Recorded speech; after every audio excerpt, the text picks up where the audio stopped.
Everyone treats summer like it owes you happiness. Long days, pool parties, your best life on a loop. So what does it mean when you feel worse? The summer blues are real. It's why summer is one of the busiest stretches of the year for people starting therapy.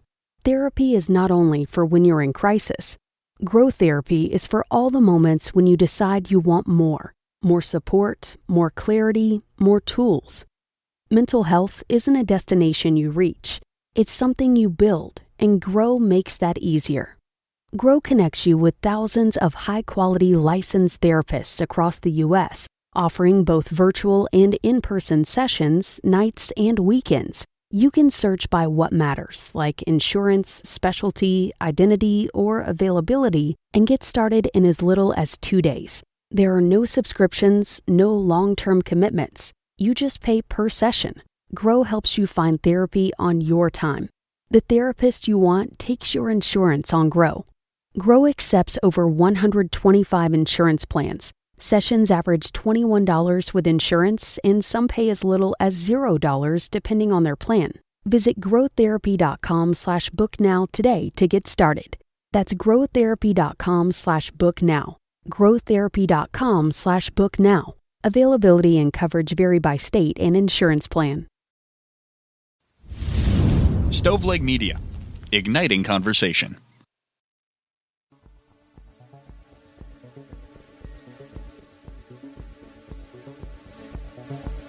Welcome to True Crime to Go. What can I get for you? You got any nuggets? No, not chicken nuggets. I want to say it, but I can't. It's like a little animal that lives in the water.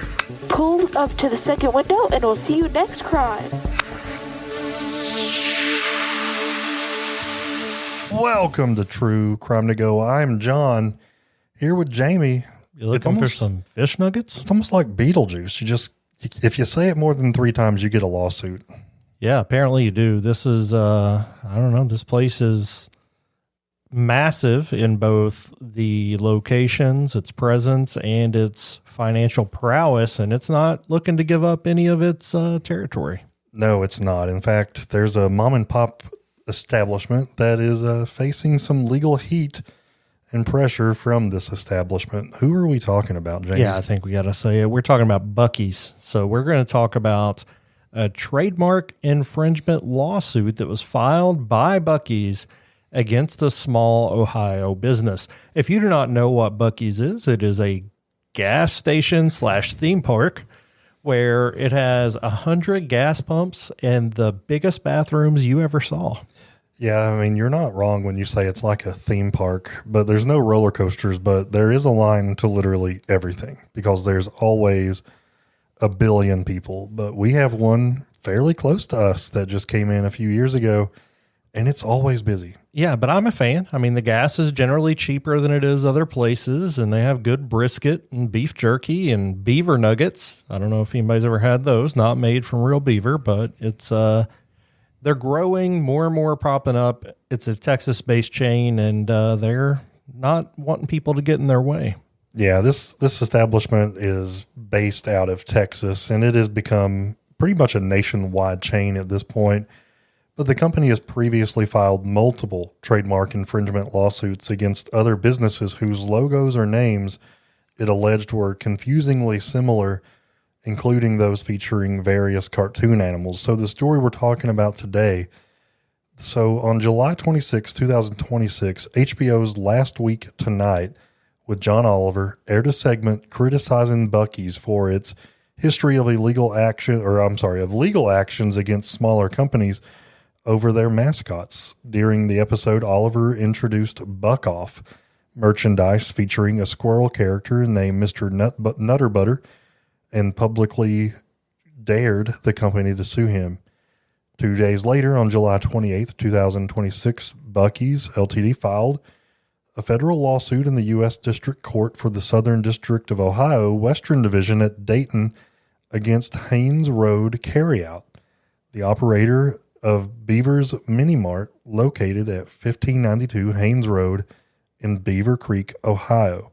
So this place is called Beaver's Mini Mart, and it's in a location that's literally called Beavers Creek, Ohio. Beaver Creek, really small area, certainly not a lot of nightlife in Beaver Creek. And you have to imagine that so many things there are named after this animal, but Buc-ee's don't care. In the complaint, they allege that Beaver's Mini Mart trade name and cartoon beaver logo, described as featuring wide eyes, a smile, and predominant use of the color red, were too similar to its own trademarks and were likely to cause consumer confusion. I don't think you're ever going to confuse a local gas station with a Buc-ee's. Just going to say that right now. I could understand this lawsuit had this business popped up, last week and was trying to sell merchandise and stuff. This place has been around for a couple of decades. So Buc-ee's sought an injunction stopping the use of the disputed name and logo, the removal and destruction of related signage and materials, monetary damages and profits, and attorney's fees. The company stated it never authorized the use of its marks. So Beaver's Mini Mart is in a small neighborhood. It's a convenience store that's been located roughly 16 miles from the first Buc-ee's in Ohio. And I think that's probably what queued all this up. Yeah, but it's a locally owned deal, man. I don't know why. I feel like in 2026, most people are pro small business, pro local business. And I understand that Buc-ee's wants to be profitable. I don't know if they're looking to make examples out of people or what, but this gas station, I say gas station, it's a convenience store. I don't even think they have gas pumps there. They're not a threat to Buc-ee's at all. And Nobody is a threat to Buc-ee's. Right? Yeah.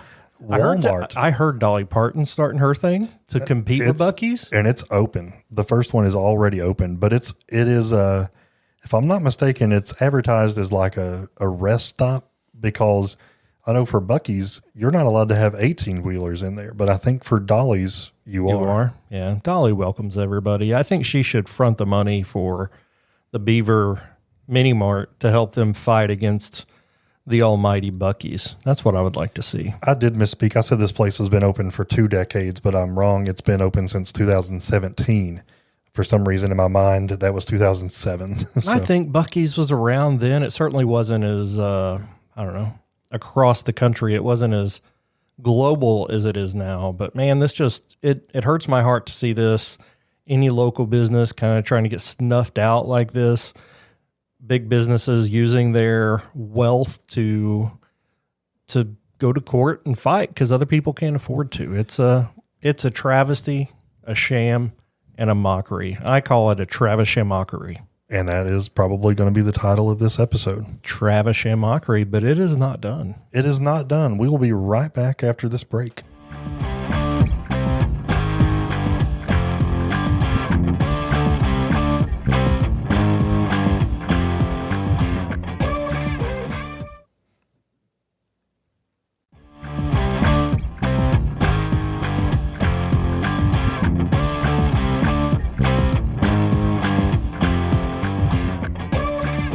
We're not going to stay in Ohio for this one, John. And, I don't know. I think a lot about Buc-ee's and its dominance and trying to snuff people out and people doing the right thing. There's a principle out there that has been around for a while, and it's that people generally on their deathbed will make dying declarations. Okay. How many people have said, I'm D.B. Cooper. I know who shot JFK. Like, people confess things. I'm not your real dad. I haven't heard that one. But you did tell me that your dad told you stuff that you would just keep between you and him. He may have. Nothing like that. No, I don't think he was involved in anything nefarious, but it's a pretty common thing for people to do that. Now, a lot of times you just take it as truth. But I think a lot of people just say things as A, because they're maybe out of their mind, or B, because, I don't know. I think I'm going to confess to some stuff just to keep my family guessing. Like send them on a goose chase, a Goonies style situation. I can't get, when you said declare, I can't get Michael Scott, I declare bankruptcy. You can do that on your deathbed. I don't think it's legal, though. But today's case is not about that. This is about confessing to a crime. We're going to talk about a guy who confessed to a murder on his deathbed and just kind of talk about how that worked out for him. Why don't you introduce us to the victim of this crime, though? Yeah, that would be Joyce Goodner. She was 35 years old. She lived in Nashville, Tennessee. On July 5th, 1995, firefighters responded to a fire at an abandoned house in Nashville, and they found her body inside. She had been stabbed in the neck, she had been beaten with a cinder block, and she had been rolled in a rug, and then she had been set on fire. Her killer had done everything possible to make sure that she would not easily be identified and that evidence would be destroyed, but she was definitely identified. However, her killer was not. James Washington came to investigators' attention as a person of interest, but there was not enough evidence to charge him with the case. So the case went cold, and Joyce's daughter grew up without her mother and without answers. She would later say that she had lost all faith in the justice system. I opened this section up as it being a light story, and I do want to say on a very serious note that Joyce's story needs to be told. She is going to get justice here. There is some positivity there, but how James Washington was ultimately caught for this crime is mind-boggling. In 2009, James Washington was 50 years old, and he was already in prison in Tennessee for an unrelated crime. While in prison, he suffered a heart attack. Prison staff called for medical transport. On the way to the hospital, he thought he was dying. So Washington is talking to this guard. I don't know if he knew the guard or not, or if they had a relationship, or he just felt like he needed to get things off his chest. He motioned the guard over, and this is from the guard. His name is James Tomlinson. He said he kind of got as best as he could. He motioned. He said, "I have something to tell you." Tomlinson will later testify in court. "I have to get something off my conscience, and you need to hear this." He said, "I killed somebody. I beat her to death." Washington believed that he was dying. He confessed that he was the person that took the life of Joyce Goodner. He thought that confessing on his deathbed would get this off his conscience, and since he was going to be dying, he would never be held accountable. But he was half wrong. This is insane. There are absolutely no statute of limitations on murder, and he survived the heart attack. He didn't plan on it. I wonder if he was happy that he survived this heart attack. Now, granted, he was already in prison, but he was not there for a murder conviction. So Washington appears to have believed that confessing a dying declaration was kind of like if you confess a crime to a priest, because a priest is not allowed to report you to the authorities. Yeah, they actually have a lot of, there's a lot of things you can tell a priest that they can't report. Yeah, so Washington, however, did not confess to a priest. He confessed to a transporter at the prison, and he confessed to a government employee that he, was, while this guy was on official duties, that he murdered someone. So it is absolutely admissible. And Tomlinson's testimony gave Nashville investigators the break that they finally needed and that they had been waiting for almost 2 decades for. So the detail Washington provided that he had beaten a woman to death, that was enough for prosecutors to reopen, well, not necessarily reopen, but to take a further look and definitely finally be able to get some justice for this. So they built their case against Washington for Goodner's murder, and they charged him with murder. Once he recovered from his heart attack, he tried to take it back. He tried to recant his confession and say, "I was just talking. I didn't know what I was saying. I did not mean this, and I should not be held accountable for this." But the Davidson County District Attorney General did not agree. Her name was Susan Nyland. She said Washington did take the confession back, and during closing arguments at trial, his defense counsel argued that the statement had been fabricated or misunderstood. But you know what, John? That didn't help. A confession that is legally obtained does not become inadmissible just because somebody tries to take it back or change their mind. Washington told a guard that he killed Joyce Goodner.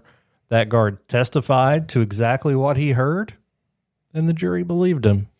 Yeah, the trial played out in Davidson County in October of 2012. That was 17 years after Joyce was murdered. And James Tummelson took the stand. He testified to the words that Washington had spoken. The defense argued that the confession was unreliable, but like you said, the jury disagreed. He was convicted of murder, and he was sentenced to life in prison. I mean, my goodness. I'm glad it happened, but I think that just really speaks to how, The Telltale Heart by Edgar Allan Poe. Yeah. You have that setting on you, and it is heavy. And to the point where in your dying breath, you feel like you just have to get it off your chest. Yeah. Turns out it wasn't his dying breath. It was not. He thought it was. Like you said, he had been a person of interest back then, but they couldn't prove it. And while they were able to put some circumstantial evidence around this, it really all hinged on this interrogation. Most people who confess to crimes do so in an interrogation and a plea agreement with, coercion or whatever. But nobody was even asking him questions. He just said, hey, come here. I got to tell you something. So this is a wild way to solve a crime, but it is what it is. People still do this. I don't know how many people have been brought to justice because of it. I think most people wait till they really know they're dying. Maybe he should have waited till he saw the light. I don't know. Well, he'll see it one day, and now he doesn't have this on his conscience. So. He won't get to see the light outside of prison. I'll tell you that much. Well, and I don't want to get preachy, but just confessing your sins isn't enough. So if you want to know more about that, truecrimecast@gmail.com. All right. That's been 2 crime stories in 10 minutes or less. Would you like crime with that?